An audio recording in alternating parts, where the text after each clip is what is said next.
Hello folks, this is Wayward Eko. In this highlight of the 5th dev stream for 7 Days to Die Alpha 20, I'll cover quest updates, interactive POI elements, dynamic music, performance improvements, block stability indicator, dismemberment, vehicle mods, and the new drone.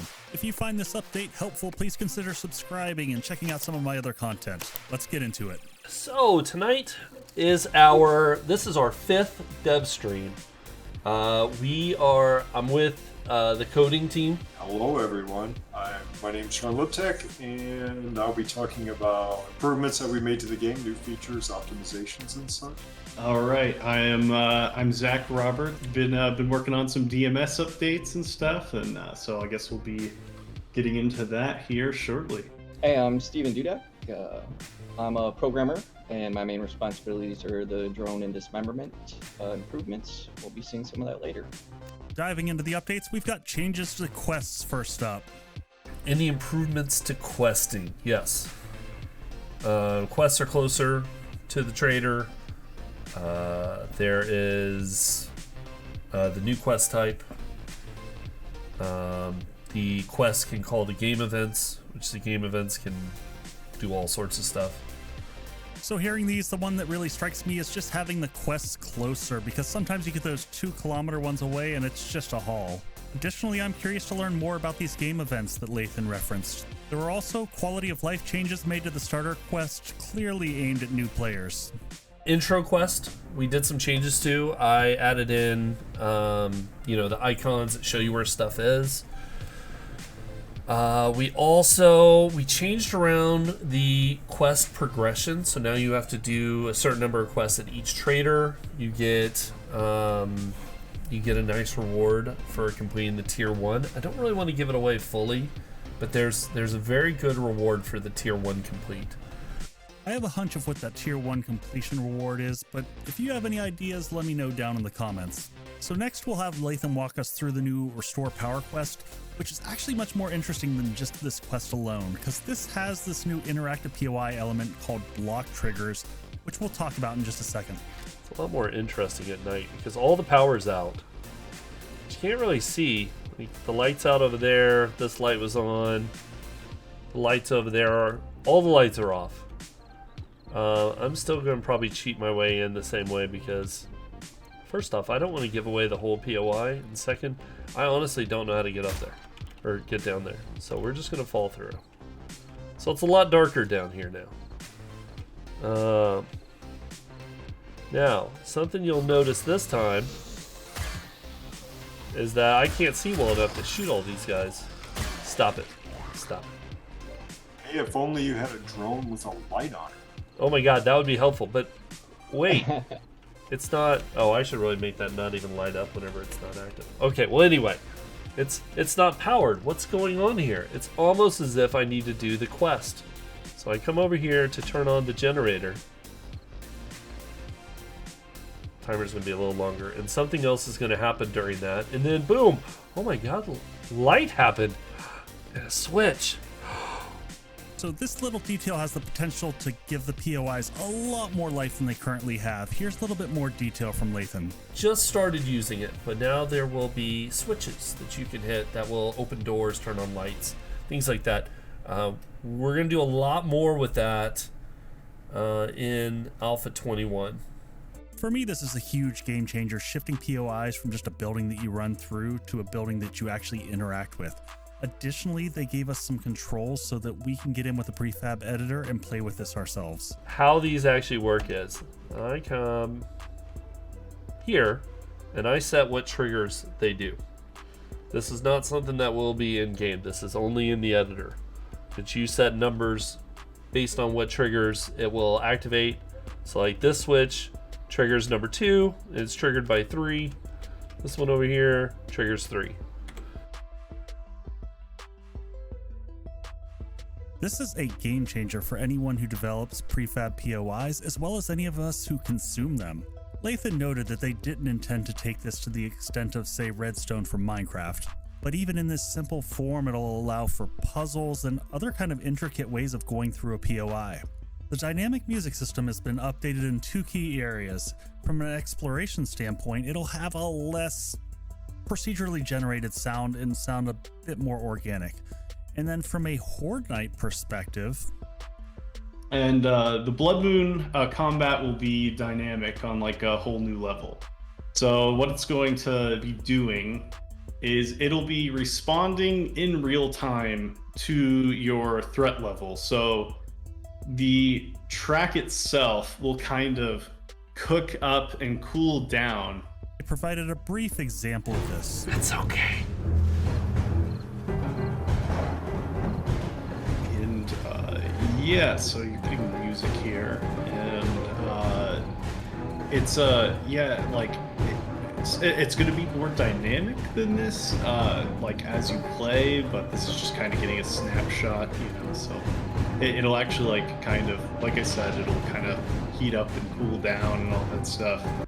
A number of you have reached out to me in the comments concerned that maybe your computer won't even run Alpha 20 given all these great graphical enhancements that they're doing. They didn't provide any hard numbers on the stream, but they did walk us through a number of the changes. So Zach talked about optimizations that reduce the current memory footprint, and then Sean talked about the focus of removing spikes. If you look at the top left of the screen, this is a new tool that they've added in that allows you to track performance spikes and get to the root cause of what's causing them. Additionally, Sean talked through some of the Unity updates that should have a large impact. Possibly the biggest optimization in making the game smooth is Unity has a new way you can bake collision meshes, and we actually do them on a separate thread now. And what would happen before is anytime a chunk would load or a block would get damaged, or you would add a block or remove a block, the collision mesh for that entire block would have to get regenerated. So another performance update or graphical enhancement they added is the ability to do temporal anti-aliasing. This will probably be targeted more towards the high-end computers. So this is a fun one. That temporal anti-aliasing also has a sharpening option, so that's what the second slider is there underneath it. And by Ultra and High actually have temporal anti-aliasing on by default. If you take that sharpening option so we can see the effect, put it all the way up to 100%. And here you can see a huge difference as Lathan goes back into the game. You almost have kind of a gritty, more high contrast world. Just seems a little bit more stark and a little less cartoonish. So I'll definitely be curious to see how this works playing around with this, maybe not going up to full 100. Moving on, we have terrain enhancements. Here's Sean talking about the changes to grass and other plants. So grass has gone through a whole variety of changes.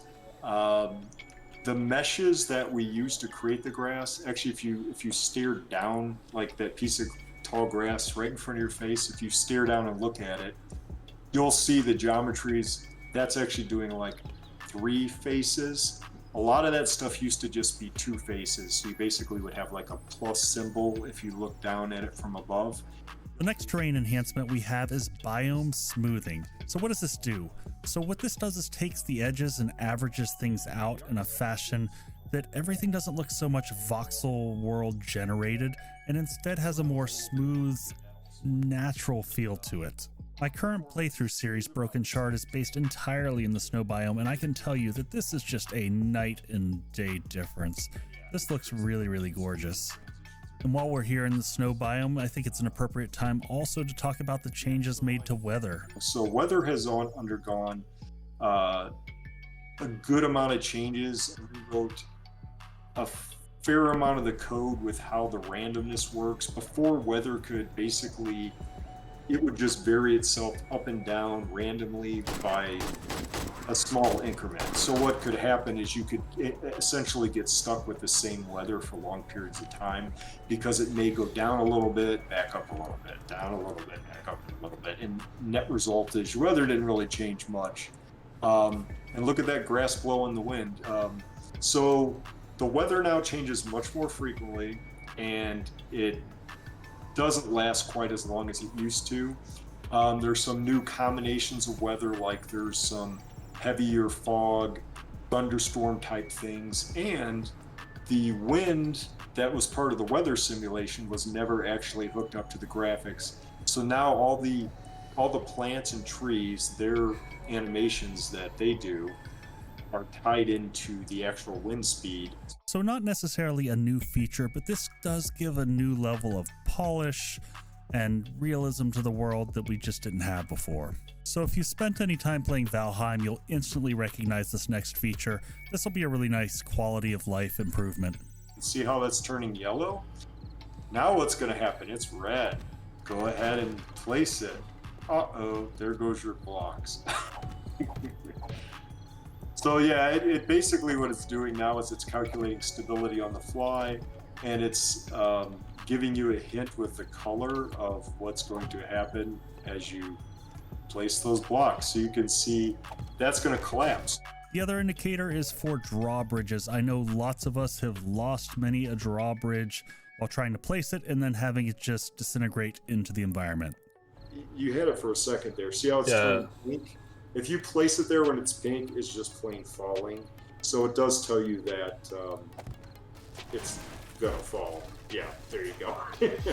And in that case, it actually brought the other blocks with it. A lot of times it would just fall. So here we get to see the first in-game footage of the junk drone. It also has fully functional storage. It acts like a regular box, can have a password set. So if anything happens in multiplayer, no one's gonna steal your stuff. It's now also fully craftable. Takes a few minutes to craft, but to craft the drone will take 5 robotic parts, 10 forged steel, 15 duct tape, 15 scrap polymer, and 2 motion sensors. And it can be made at the workbench. All of these items here that you're going to see, you need to find a book for to get the pattern for first. So like many other companions from other games, you have the option to have it follow you, to stay in place. You can also send it back home. So it's got some pretty good functionality to it overall. Here's the details on modifying the drone.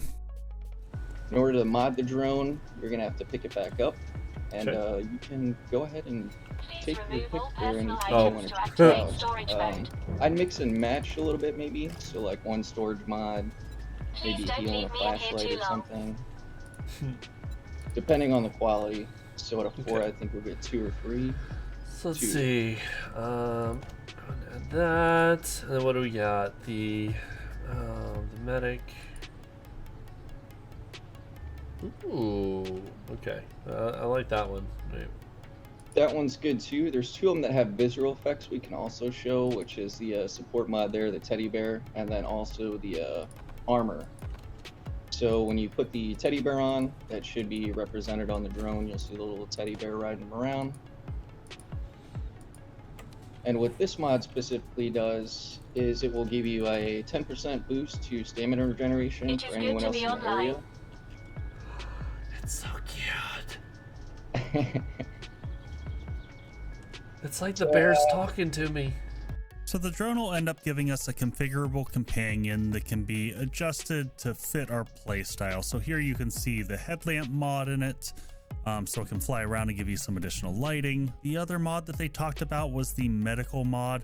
This one you can put bandages and things like that into the inventory of the drone, but then you still actually have to select the drone to use those items. It's not automatic. Some of the other questions that came up in the Q&A were, how do you power the drone? Well, it's self-powered, so you don't have to worry about that. The next one is whether the drone could keep up with you when you're in a vehicle. Yes, it will teleport to you if you get too far away.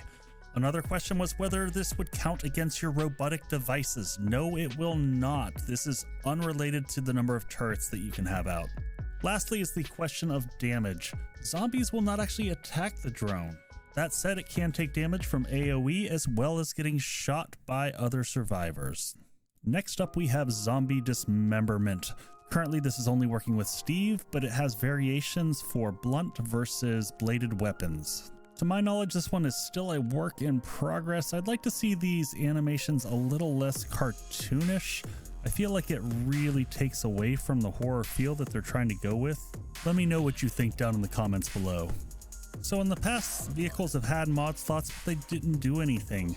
But now you can see you've got the cosmetic slot where you can drop in and change the color of your vehicles to whatever you want. So here's the bike changing from red, then to green, etc. Next, let's hear about all the available mods. So there's now 5 vehicle mods, and they are fuel saver, off-road headlights, supercharger, expanded seating and reserve fuel tank. And yes, the mods work in all the vehicles, with the exception of seating. Expanded seating does not work on the bicycle or the gyrocopter. Oh, I wanted to put you Because, on well, the the handlebars. gyrocopter doesn't really have an extra seat right now, somewhere to put you, and the bicycle is like, well, that's your beginner vehicle. You don't get to put another person on it. Too bad for you. So if you're wondering what it looks like when you actually use that extra seating mod, here's Lathan taking a little drive with Fatal. Some nice little spoonage there. They did say they're working on that hilariousness where the passenger just holds their hands out as if they were had phantom handlebars there. So the extended seating mod will add 1 spot to the mini bike, 1 to the motorcycle, and then 2 spots to the 4x4 so that you can actually carry 4 people in it. Other interesting point of note is that the vehicles seem to have tiers such that the bicycle gets 2 mod slots, the mini bike gets 3, the motorcycle gets 4, the 4x4 gets 5, and I'm not sure about the gyrocopter as they did not show it. So the last thing I promised was an update on Alpha 20 release timing. Just before we get to that, if you found this content to be helpful and useful, please consider subscribing and dropping a like. As they were closing the stream, Lathan noted that next week the dev stream would be about World Gen, and then things get a little fuzzy. Yeah, no, that one should be pretty exciting. And then we are going to do some playthroughs after, but I don't really know if we're going to keep the same schedule or we're going to take a week off and then hit them, or I don't know. We'll see. So even if they took no time off in between the dev streams and the playthroughs, they'd still be doing playthroughs the last couple weeks of the month. That combined with a lot of the comments and uncertainty that I'm hearing still in the dev streams is leading me to believe that late November at the earliest is what I would expect to see for the experimental build. That's all I got for this dev stream. Take care and Eko out.